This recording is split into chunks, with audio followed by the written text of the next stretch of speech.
ఇక నెంబర్స్కి సంబంధించి 1-2 రోజుల్లోనే ఒక స్పష్టత రాబోతోంది అని చెప్పి తెలుస్తోంది. అలాగే భారతీయ జనతా పార్టీ జాతీయ నాయకత్వం ఏర్పాటు చేసినటువంటి ఎన్నికల కమిటీ రేపు సమావేశం కాబోతోంది. ఎన్నికల కమిటీలో ఒకవేళ ఏపీకి సంబంధించిన నెంబర్స్ విషయంలో ఒక స్పష్టత వస్తే అభ్యర్థుల పేర్లు కూడా రేపే ఖరారు అయ్యేటువంటి ఆస్కారం కనబడుతోంది.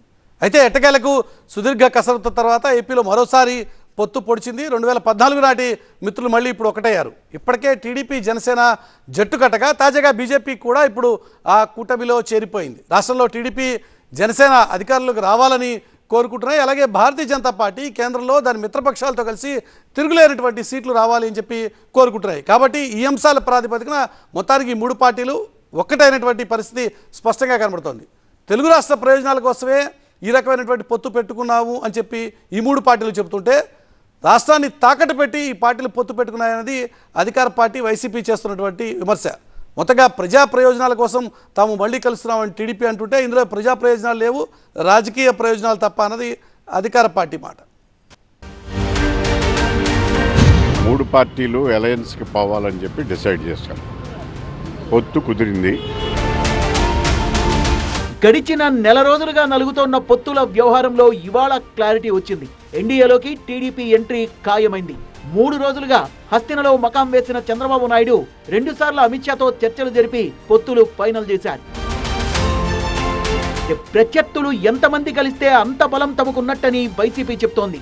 3 పార్టీలు కలిసినా ఎవరు ఆందోళన చెందాల్సిన అవసరం లేదని ఉత్తరాంధ్ర ప్రజాప్రతినిధుల సమావేశంలో పార్టీ సీనియర్లు వైవి సుబ్బారెడ్డి, సజ్జల రామకృష్ణారెడ్డి క్యాడర్ కు భరోసా ఇచ్చారు.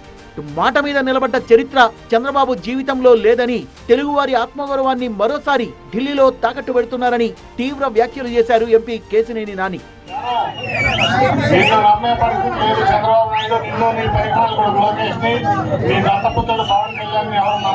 ముఖ్యమంత్రి కావాలంటే చంద్రబాబు నాయుడు ఢిల్లీ చుట్టూ చూపుతాడు. మేమైతే మా లీడర్ జనం దగ్గరికి వెళ్తాం. 2018లో బీజేపీతో పొత్తు పెట్టుకున్నందుకు లెంపలేసుకుంటున్నామన్న చంద్రబాబు పాచిపోయిన లడ్డూ ఇచ్చారన్న పవన్ కళ్యాణ్ ఇప్పుడు ఇద్దరు బీజేపీ చుట్టూ తిరగడం దురదృష్టకరమంటోంది కాంగ్రెస్ పార్టీ. ఎవరి ప్రయోజనాల కోసం పొత్తు పెట్టుకున్నారో ప్రజలకు సమాధానం చెప్పాలన్నారు ఏపీసీసీ వర్కింగ్ ప్రెసిడెంట్ మస్తాన్ వలి. ఇవాళ ఏమి ఆంధ్రప్రదేశ్ రాష్ట్ర ప్రజలకి ఏమి నరేంద్ర మోడీ గారు చేశారో, ఈ పొత్తు పెట్టుకున్నాడో చెప్పాల్సిన అవసరం ఉంది చంద్రబాబు నాయుడు గారికి. పార్టీ కంటే కూడా రాష్ట్ర ప్రయోజనాల కోసమే బీజేపీతో పొత్తుకు సిద్ధమయ్యామంటోంది టీడీపీ. విభజన హామీల విషయంలో కట్టుబడే ఉన్నామని, గతంలో ఎన్డీఏలో ఉండడం వల్లే రాష్ట్రానికి ప్రాజెక్టులు తీసుకురాగలిగామన్నారు ఎంపీ కనకమేడల.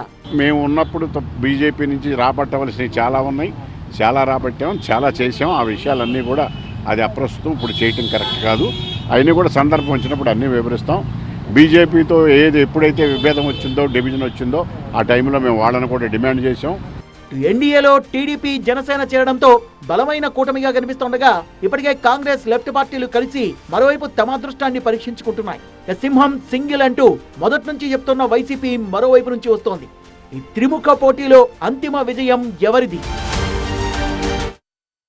మొత్తం మీద క్లారిటీ వచ్చింది. 2014 తరహాలోనే ఇప్పుడు ప్రస్తుతం అధికారంలో ఉన్నటువంటి వైసీపీ ఓవైపు, అలాగే టీడీపీ, జనసేన, బీజేపీలు మరొక కూటమిగా ఏర్పడబోతున్నాయి. కాంగ్రెస్ పార్టీ ఇక ఆల్మోస్ట్ ఒంటరిగానే వెళ్లే పరిస్థితి. ఒకవేళ ఇండి కూటమిలో భాగంగా ఒకవేళ వెళ్తే లెఫ్ట్ పార్టీలతో కూడా కలిసి వెళ్లాల్సినటువంటి పరిస్థితి. సో ఏపీలో పొత్తులు ఎటువైపు ఏంటి అన్న విషయంలో ఒక స్పష్టత అయితే వచ్చేసింది.